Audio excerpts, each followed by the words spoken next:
حمدا لمن خلق الإنسان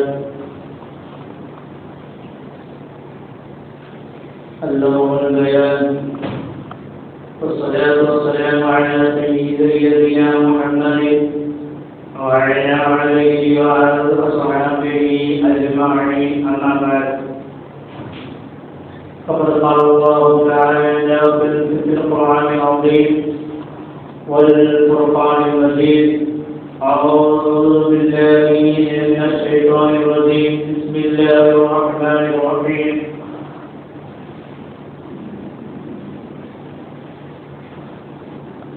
فتكبر الله على ما هداكم، صدق الله العلي العظيم. قال نبينا صلى الله عليه وسلم: أيام التشريق تأخذ الأيام والشرب، أو كما قال عليه الصلاة والسلام. எல்லா புகழும் அல்லாஹ்வுக்கே உண்டாகட்டுமாக.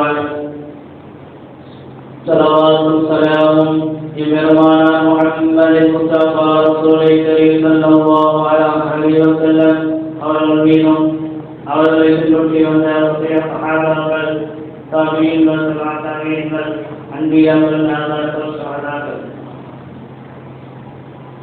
மற்றும்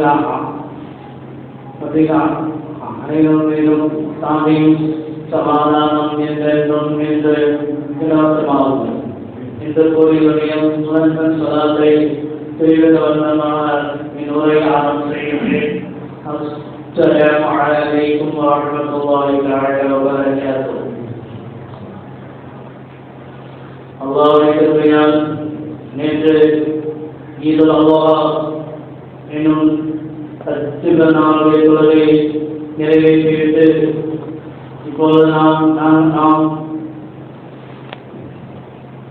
ஐயாவும் தஷ்ரீக்குடைய நாளிலே நாம் இருந்து கொண்டிருக்கின்றோம். நாயகம் ஸல்லல்லாஹு அலைஹி வஸல்லம் கூறுவார்கள்: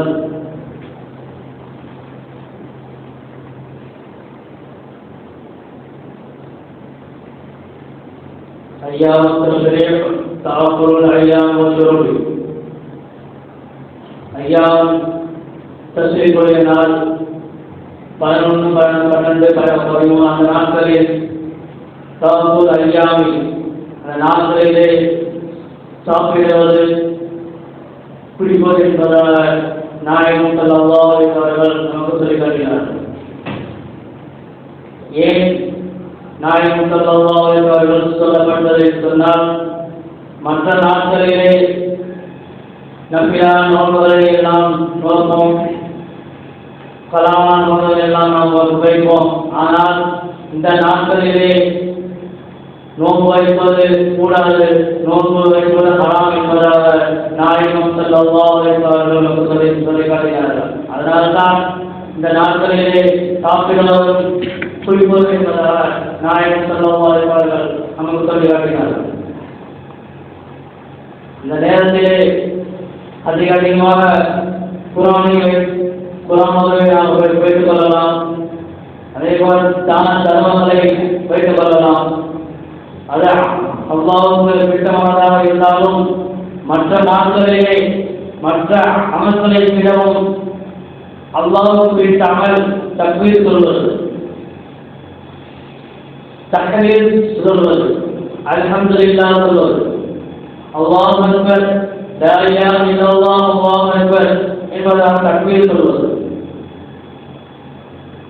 இப்படி சொல்வது மற்ற இபாதத்தை விட அல்லாஹ்வுக்கு மிக சிறிய திருப்பலி இபாதத் என்பதாக நாயகம் ஸல்லல்லாஹு அலைஹி அவர்கள் நமக்கு சொல்லி காட்டினார்கள். இந்த இபாதத் என்பது இந்த இபாதத்தை தான் அல்லாஹ் அதிகமாக பிரியப்படுகின்றான். இதன் மூலமாக அல்லாஹ் பெருமைப்படுத்துகின்றான்.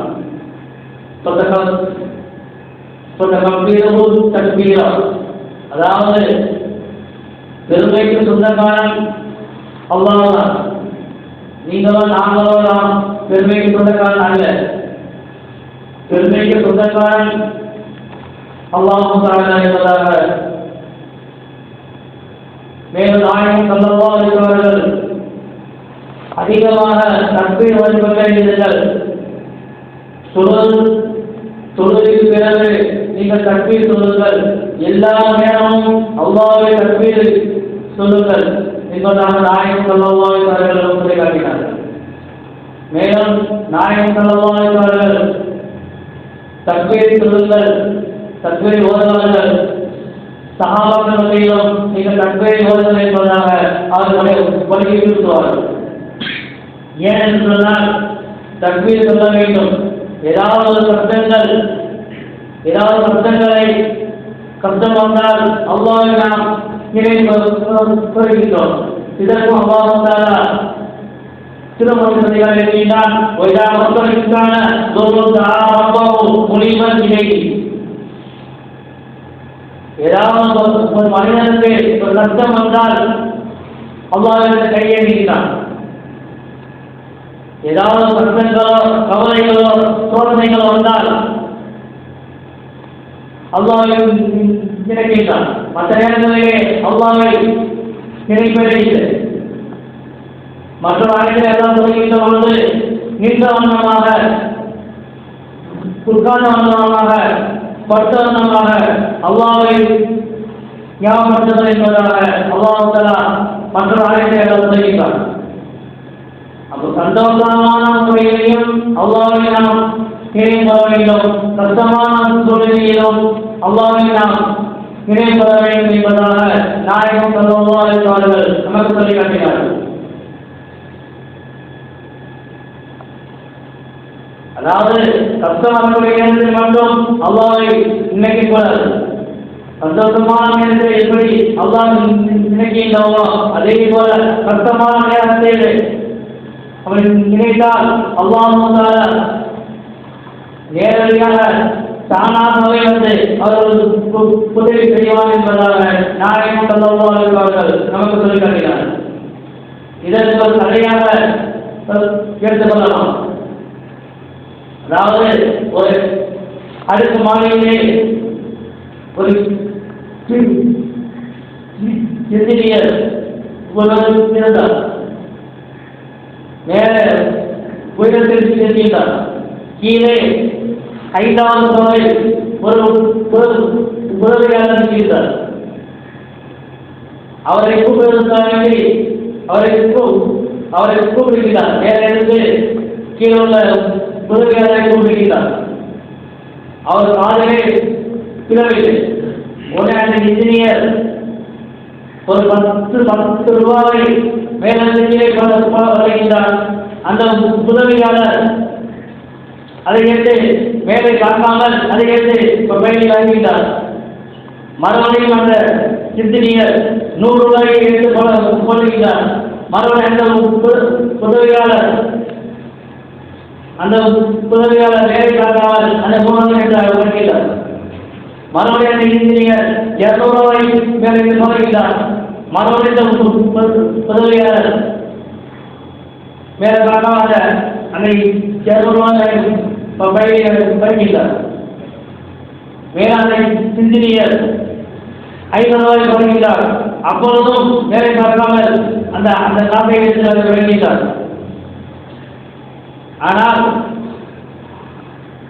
எதை கொண்டாலும் மேலே பார்க்காமல் அந்த காப்பை மட்டும் எடுத்து வருகிறார். ஒரு அந்த இன்ஜினியர் ஒரு கல்லை எடுத்து வருகிறார். அப்போதுதான் மேலே பார்த்துவிட்டார். ஒரு இடம் ஆபத்து வருகின்றது. அப்போ கஷ்டம் வருகின்ற பொழுது மேலோங்கி பார்க்கிறோம். அப்பா அல்லாஹ்வை நோக்கி நாம் திரும்புகின்றோம். ஏதாவது கஷ்டங்கள் வந்தால் மேலே நோக்கி பார்க்கிறோம். ஏதாவது சொன்னால் மேலே பார்க்கிறோம். அதே போலதான் ஏதாவது கஷ்டங்கள் வருகின்ற பொழுது மேலே நோக்கி பார்க்கிறோம். அல்லாஹ்வை நோக்கி நாம் திரும்புகின்றோம். எல்லா நேரத்திலும் நாம் அல்லாஹ்வை நாம் நினைவுகொள்ள வேண்டும் என்பதாக நாயகம் ஸல்லல்லாஹு அலைஹி அவர்கள் நமக்கு சொல்லி காட்டினார். முனாஃபிக்குகளை பற்றி அல்லாஹ் சொல்கின்ற பொழுது முனாஃபிக்குகள் கம்மியாக அல்லாஹ்வை நினைவுகொள்வார்கள். எதுக்கும் அல்லாஹ் இல்லா கலீலா. முஃமின்கள் அல்லாஹ் சொல்கின்ற பொழுது தக்பீர். முஃமின்கள் அதிகமாக அல்லாஹ்வை நினைப்பவர்கள், முனாஃபிகீன்கள் கெடுக்கும் அல்லாஹ் இல்லாத சரியில்லை. முனாஃபிகீன்கள் கம்மியாக அல்லாஹ்வை நினைப்பவர்கள் என்பதாக அல்லாஹ் திருமணத்தில் சொல்லியிருக்கிறார்.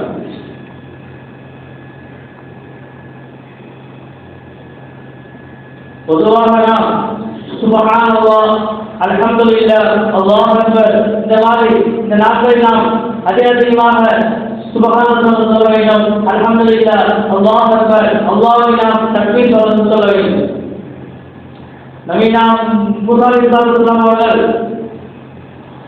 அல்லாஹ் என்ன கேட்டாராம், நான் கேட்கும் போதெல்லாம் நீ பதிலளிக்கின்றாய், ஆனால் என் பார்வைக்கு நீ தெரிவதில்லையே என்பதாக மூஸா அலைஹிஸ்ஸலாம் சிறையில் கேட்கின்றார். நீ பக்கத்தில் இருந்தால் நான் ரகசியமாக பேசுவேன், தூரமாக இருந்தால் சத்தம் போட்டு நான் அழைப்பேன் என்பதாக மூஸா அலைஹிஸ்ஸலாம் சொல்கிறார்கள். நீ எங்கே இருந்தாலும், அதாவது நீ எங்கே இருந்தாலும் நான் உன்னை அழைப்பேன் என்பதாக சொல்கிறார். ஆனால் மூன்றாவது கேட்டார்கள், உடனே அல்லாஹ் சொல்கிறார், நீ எப்போதெல்லாம் என்னை கூப்பிடுகின்றாயோ அப்போதெல்லாம் உன்னை நான் இருக்கின்றேன். வலது பக்கமாக இருக்கின்றேன், இடது பக்கமாக இருக்கின்றேன், முன்பக்கமாக இருக்கின்றேன், பின்பக்கமாக இருக்கின்றேன். நீ மட்டுமில்லை, எந்த அடியான் என்னை கூப்பிட்டாலும் நான் அவன் பதிலளிப்பேன் என்பதாக கல்புருமான கிதாபிலே பதிவான என்பதாக நாயகம் ஸல்லல்லாஹு அலைஹி வஸல்லம் நமக்கு சொல்லி காட்டினார். மேலும் நாயகம் ஸல்லல்லாஹு அலைஹி வஸல்லம் நமக்கு சொல்வார்கள், சுப்ஹானல்லாஹ் சுப்ஹானல்லாஹ் என்ற வார்த்தையை சொல்லுகின்ற போது அல்லாஹ்வை புகழ வேண்டும். வெறும் ஒன்று சுப்ஹான் சொன்னால் பண்ண முடியாது. வெறும் சுப்ஹான் சொல்லுகின்ற போது அல்லாஹ்வை புகழ வேண்டும். அல்ஹம்துலில்லாஹ் சொல்லுகின்ற போது அல்லாஹ்வை புகழ வேண்டும். அல்லாஹ் அக்பர் சொல்லுகின்ற போதும் அல்லாஹ்வை புகழ வேண்டும். அதைத்தான் நாயகம் ஸல்லல்லாஹு அலைஹி வஸல்லம் நமக்கு அழகான ஒரு துஆவை கற்றுத் தந்தார்கள். اللهم أعني على ذكرك وشكرك وحسن عبادتك. யா அல்லாஹ், உன்னை திக்ர் செய்வதற்கு எனக்கு நீ புரியவில்லை, உனக்கு நன்றி செய்வதற்கு எனக்கு புரியவில்லை, வஹுஸ்னி இபாதத்திக நல்ல இபாதத் செய்வதற்கு எனக்கு புரியவில்லை என்பதாக நாயகம் ஸல்லல்லாஹு அலைஹி வஸல்லம் நமக்கு ஒரு துஆவை கற்றுத் தந்தார்கள். எல்லா நேரத்திலும் நாம் அல்லாஹ்வை நாம் நினைப்பதோடு இருக்க வேண்டும். மேலும் அல்லாஹ் தஆலா சொல்கிறார், "ஃபதகபிலுல்லாஹ அலா மா ஹதாக்கும்." அதாவது என்னை நீங்கள் தக்பீர் சொல்லுங்கள், ஏனென்றால் நான் ஹிதாயத்தை காட்டுகிறேன் என்பதற்காக அல்லவா நீங்கள் தக்பீர் சொல்லுங்கள் என்பதாக அல்லாஹ் தஆலா திருமணம் சொல்லுகிறார். சுப்ஹானல்லாஹ் என்ற வார்த்தை குர்ஆன்ல பார்க்கிறோம். அல்ஹம்துலில்லாஹ் என்ற வார்த்தை குர்ஆன்ல பார்க்கிறோம். அல்லாஹ் அக்பர் என்ற வார்த்தை குர்ஆன்ல எங்கேயுமே இல்லை. மற்றொரு ஆயத்தில் அவர் சொல்லுகின்ற பொழுது ரிதுவானு மினல்லாஹி அக்பர் என்பதாக சொல்லுகின்றனர். அல்லாஹ் அக்பர் என்பதாக எங்கேயுமே அல்லாஹ் சொல்லவில்லை. அதே போல பாங்கு சொல்லுகின்ற பொழுதும் அல்லாஹ் அக்பர் அல்லாஹ் சொல்லுகின்றோம். பாங்கு சொல்லுகின்ற பொழுது எங்கேயாவது சுப்ஹானல்லாஹ் அல்ஹம்துலில்லாஹ் என்பதாக சொல்லுகின்றோமா என்றால் இல்லை. இக்காமத் சொல்லுகின்ற பொழுதும் அல்லாஹ் அக்பர் என்பதாக சொல்லுகின்றோம். எந்த ஒரு காரியத்தை செய்யும் போதும் அல்லாஹ் அக்பர், எந்த பிராணியை அறுக்கின்ற போதும் பிஸ்மில்லாஹி அல்லாஹு அக்பர் என்பதாக சொல்லுகின்றோம். ஏதாவது உயரமான இடத்திலே, அதாவது மேலே ஏதாவது உயரமான இடத்திலே ஏறுகின்ற போது அல்லாஹ் அக்பர் என்று நாம் சொல்கிறோம். கீழே ஏறுகின்ற போது சுப்ஹானல்லாஹ் என்பதாக நாம் சொல்கிறோம். அதைத்தான் நாயகம் ஸல்லல்லாஹு அலைஹி வஸல்லம் நமக்கு சொல்லிக்காட்டினார்கள். இந்துக்களிலே நாம் அல்லாஹ் அக்பரை கொண்டு நாம் அழகாக சொன்ன என்பதாக நாயகம் ஸல்லல்லாஹு அலைஹி வஸல்லம் நமக்கு சொல்லிக்காட்டினார்கள். ஏதாவது ஒரு ஃபங்க்ஷனோ ஏதாவது ஃபங்க்ஷன் இருந்தால் நாளை தக்பீர் என்பதாக நாம் சொல்லுவோம். பொதுவாக நாளை தக்பீர் என்பது அல்ல. அதாவது பாலிஸ்தான மொழியிலே நாளை தக்பீர் தக்பீரை நீங்கள் முழங்குகளை என்பதாக. ஆனால் இப்படி நாம் புழக்கத்தை நாளை தக்பீர் என்பதாக நாம் சொல்கிறோம். அசல் நாளை தக்பீர் என்பதாக தான் பாலிஸ்தீன மொழியிலே நாம் சொல்கிறோம். நாளை தக்பீர் சொன்னால் தக்பீரை முழங்கு என்பதாக விளக்கம் சொல்வார்கள். அப்ப நம்ம ஏதாவது ஒரு உயரமான திருத்தத்தில் ஏறுகின்ற போது தக்பீர் சொல்ல வேண்டும். அல்லாஹ் அக்பர் என்றுதான் நாம் ஏற வேண்டும். நம் பள்ளியாளர் படிக்கின்ற பொழுது பள்ளியிலே ஒரு படியாக இருந்தால் மேல் நோக்கி இருந்தால் அல்லாஹ் அக்பர், கீழே இறங்குகின்ற பொழுது சுப்ஹானல்லாஹ் என்ற வார்த்தையை நாம் பயன்படுத்த வேண்டும் என்பதாக நாயகம் ஸல்லல்லாஹு அலைஹி வஸல்லம் நமக்கு சொல்லி காட்டினார். அதே போல கர்நாடகாவிலே ஒரு பெண் அல்லாஹ் அக்பர் இந்த வார்த்தையை உலகம் முழுவதும் சொன்னார்களாம். அந்த சவுதி அரசாங்கத்தில் உள்ள அந்த காவியங்கள் அந்த அவரை சூழ்ந்து கொண்டு நீ அல்லாஹ் அக்பர் என்று சத்தம் போட்டு சொல்லக்கூடாது என்று வர்றார். ஆனால் அந்த பெண்மணி சத்தம் போட்டு சொன்னார்கள். பள்ளிக்கூடத்தில் சொன்னார்கள் அல்லாஹ் அக்பர். காலையிலே உலகம் முழுவதும் சொன்னார்கள். தைரியமாக அந்த பெண்மணி சொல்ல வருகின்றார். அந்த சவுதி அரசாங்கம் ரமலான் கடைசி 10 நாட்களிலே நீங்களும் உங்கள் பிள்ளைகளும் மக்காவிற்கு வந்து மக்காவிற்கு நீங்கள் வர வேண்டும். 10 நாள் நீங்கள் இருக்க வேண்டும். இந்த இது எதன் காரணமாக வந்தது சொன்னால் ஒரே ஒரு அல்லாஹ் அக்பர் என்ற அந்த வார்த்தையின் மூலமாக தான் அந்த பெண்மணிக்கு இந்த அளவு சிறப்பு கிடைத்தது. நாமும் அதிகமாக நாம் தக்பீரை நாம் சொல்ல வேண்டும். மேலும் அல்லாஹ்வை நாம் எப்பொழுது நாம் நினைவு கொள்ள வேண்டும். அதற்கு அல்லாஹ் சொல்லுகிறான், பதுக்குறோனி என்னை நீங்கள் நினைவு கொள்ளுங்கள், அது கொடுக்கும் உங்கள் நான் நினைவு கொள் என்பதாக அல்லாஹ் தஆலா திருமணம் சொல்கிறார். நாமும் அல்லாஹ்வை மென்மேலும் அதிகமாக அல்லாஹ்வை நினைவுகளுடைய வாழ்க்கையை நாம் அனைத்து தந்தம் புரிவானாக. மேலும் நம்மை ஒன்று கொள்கை போல் நானே சோழ போன்றவர்களை நாயகம் ஸல்லல்லாஹு அலைஹி வஸல்லம் திருக்குறளை வாழ்க்கையையும் மேலும் அதன் கனவிலும் நன்மையிலும் வந்து தரிசிக்கிற வாழ்க்கையை அனைவருக்கும் தந்த புரிவானாக என்று கூறி என் வார்த்தை முன்னிட்டுக் கொள்கின்றேன். வாஹிர் தஅவானா அல்ஹம்துலில்லாஹி ரப்பில் ஆலமீன். அஸ்ஸலாமு அலைக்கும் வரஹ்மத்துல்லாஹி தஆலா வ பரகாத்துஹு.